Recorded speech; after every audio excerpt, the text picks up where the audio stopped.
뾰로롱 꼬마 마녀에 관한 24가지 TMI.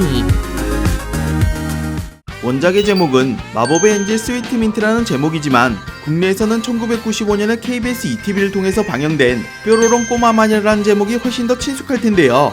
KBS에서 방영하기에 앞서 1991년에 마법천사 스위트민트라는 제목으로 비디오가 출시되기도 했습니다. 하지만 당시 쟁쟁한 작품들이 포진된 비디오 시장에서는 별다른 흥행을 거두지 못한 채 묻혔으나 이후 KBS에서 방영하면서 큰 인기를 얻게 됩니다. 오프닝은 지금도 레전설로 남아있으며 설령 이 만화를 안 봤다고 해도 노래만큼은 어디선가 들어본 적 있다고 기억할 정도로 유명한 노래고요. 이 작품은 아시프로덕션의 마법소녀 애니메이션 제2탄으로 아시프로덕션의 마법소녀물 1탄은 요술공주 민키고요. 사실상 요술공주 민키의 후속작이 되는 작품입니다. 당시 일본에서는 비밀의 아코짱 2기와 요술공주 셀리 2기 등이 방영되며 마법소녀물이 인기를 끌고 있는 와중 장난감 왕구 회사인 타카라가 비밀의 아코짱에 나오는 컴팩트를 왕구로 발매했는데 이게 데이트를 치게 됩니다. 3달간 20만 개를 출하한 이 장난감은 발매 직후부터 폭발적인 매출은 물론 매장에 진열되자 즉시 매진될 정도로 엄청난 인기를 자랑했다고 하는데요. 이렇게 마법소녀물에서 재미를 본 타카라가 반다이가 스폰서를 맡고 있는 요술공주 셀리에 대항하고자 아시프로덕션과 손잡고 포스트 아코의 자리를 노리고선 이 작품을 제작했다고 하네요. 때문에 이 작품은 타카라에게 있어 최초의 마법소녀물 작품이 됩니다. 전작이라 할 수 있는 요술공주 민키의 특징들이 일부 계승되어 마법나라의 공주, 함께하는 애완동물, 사명 등의 요소가 계승, 또한 이번 작품의 특징이라 할 수 있는 인간계로 온 주인공의 정체를 친구들이 알고 있다 라는 새로운 요소는 후속작이 되는 꽃의 천사 메리벨로 계승되기도 했습니다. 여담이지만 꽃의 천사 메리벨은 아시프로덕션의 마법소녀물 3탄으로 뾰로롱 꼬마 마녀의 후속작이지만 국내에서 두 작품은 전작과 후속작의 관계가 아닌 라이벌로서 동시간대에 KBS와 MBC에서 방영하여 맞붙기도 했죠. 결과는 아시다시피 꽃의 천사 메리벨의 인지도가 엄청 낮은 것으로 보아 뾰로롱 꼬마 마녀의 완승이라고 볼 수 있겠네요. 분명 방영 당시 인기가 있었던 작품인 것은 확실한데 그럼에도 불구하고 다른 만화에 비해서 이 만화의 내용을 기억 못하시는 분들이 종종 목격되는 편인데요. 그 이유로 짐작해 볼 수 있는 것은 이 만화가 일단 짱구나 도라에몽과 같은 옴니버스 형식으로 이루어졌다는 점입니다. 그렇다 보니 중간중간 에피소드를 보지 않았다 하더라도 스토리를 이해함에 있어 아무런 문제가 없는 것이죠. 게다가 내용 자체도 훈훈한 이야기들이 주를 이루다 보니 수행을 하러 온 민트를 방해하는 빌런과 같은 존재도 없거니와 갈등을 빚거나 위기가 고조되는 부분도 없습니다. 이렇듯 무난하고도 훈훈한 스토리였기 때문에 임팩트 있는 부분이 없어서 스토리를 기억하시지 못하는 분들이 많은 것으로 짐작할 수 있겠네요. 또 하나는 제방에 관련된 것인데요. 이 당시 대부분의 만화들은 웬만하면 2번 이상 해주는 게 국룰이었습니다. 이런 와중에 뾰로롱 꼬마 마녀는 특이하게도 1995년에 방영한 이래 그 후로는 재방송을 하지 않았는데요. 당시 다른 만화들과 비교해보면 확실히 특이한 이력을 가지면서도 2번을 시청하지 못한 이들이 많기 때문에 이 점 역시도 스토리를 기억하지 못하는 원인이 아닐까 싶습니다.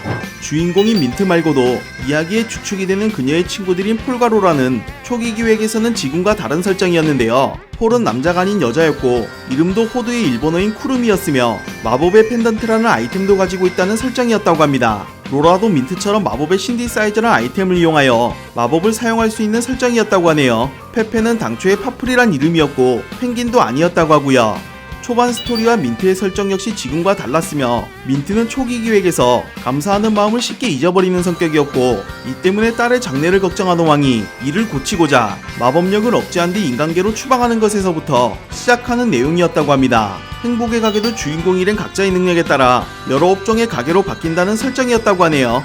민트가 변신으로 인해 다른 복장을 입은 모습이 나오는 반면 이들은 거의 끝까지 같은 옷을 입지만 로라는 37화에서 잠옷을 입은 모습과 46화에서 어린 시절의 친구였던 얀을 만나러 갈 때 다른 옷을 입기도 했는데요. 다른 옷을 입으니까 로라의 외모가 딴 사람이 돼버린 것 같은 느낌이 들기도 하죠. 캐릭터들의 이름 유래는 주인공인 민트는 머리 색깔과 이름에서도 알 수 있듯이 식물 바카에서 유래되었고요. 폴의 일본판 이름은 플럼으로 일본어로 자두를 뜻합니다. 로라의 일본판 이름은 너츠이며 견과류에서 유래, 허브고모 역시 민트의 친척답게 식물인 허브에서 유래되었습니다.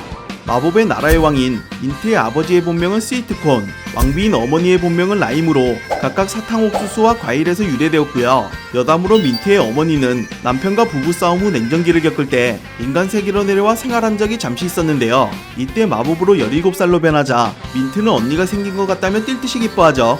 페페는 일본판에서 와플이란 이름이며 음식 와플에서 유래되었는데 민트가 어린 시절에 가장 좋아하던 간식이 와플이어서 민트 본인이 직접 이름을 지어줬습니다.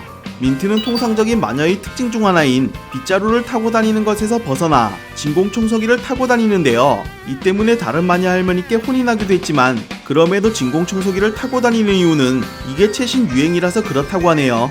성우 시미즈 아이는 가장 기억에 남는 마법소녀물로 뾰로롱 꼬마 마녀를 뽑았는데 이유는 빗자루가 아닌 진공청소기를 타고 날아다니는 모습이 현대적인 느낌을 주었기 때문이라고 말했습니다. 민트는 몇몇 주인공들과 마찬가지로 대식가이며 가장 좋아하는 음식은 딸기 쇼트케이크. 하지만 이런 먹성과는 다르게 정작 사과 하나도 제대로 깎지 못하는 실력을 가지고 있죠. 사용하는 아이템은 평소 민트 컴팩트라는 팔찌를 차고 다니다가 이것을 민트 에로라는 아이템으로 변환해서 사용하는데 민트 에로를 통해 드레스 체인지를 합니다. 이렇게 변한 모습은 그 모습에 걸맞은 능력을 손에 넣게 되는데요. 예를 들어 요리사로 변신했다면 요리를 잘하게 되는 능력을 얻고 사진사로 변신하며 결정적인 순간을 잘 캐치해내 사진을 잘 찍는 능력을 얻게 됩니다. 또 다른 아이템인 민트 스틱은 자신과 주변에 마법의 효과를 줄 때 사용하는 아이템이죠. 국내에서 민트 역을 맡은 김정혜 성우는 민트가 변신하는 장면에서 대본에 쓰여진 대사가 밋밋하고 운율이 맞지 않다는 이유로 본인의 애드립으로 변신 장면의 대사를 맛깔나게 바꿨다고 하네요. 뽀로롱 꼬마 마녀 마법 천사가 되어라 이렇게만 돼 있는 거예요. 근데 운율이 안 맞아요. 그러니까 요술봉으로 땅 치면은 샤라랑 하고 이게 쫙 금가루가 날리는데 안 되는 거예요. 그래서 거기다 제가 뾰롱뾰롱 뾰로롱 꼬마 마녀 마법 천사가 되어라 이앗 하고 넣었어요. 그랬더니 이앗 하면서 마법 가루가 막 날리니까 훨씬 더 그림도 살고 아이들 귀에도 쏙쏙 들어오잖아요. 작화는 편마다 편차가 있는 편인데 당시 해외 아웃소싱이 증가해서 그렇다고 합니다. 자, 뾰로롱 꼬마 마녀에 관한 이야기는 여기까지고요. 그럼 저는 다음 시간에 찾아뵙겠습니다. 안녕.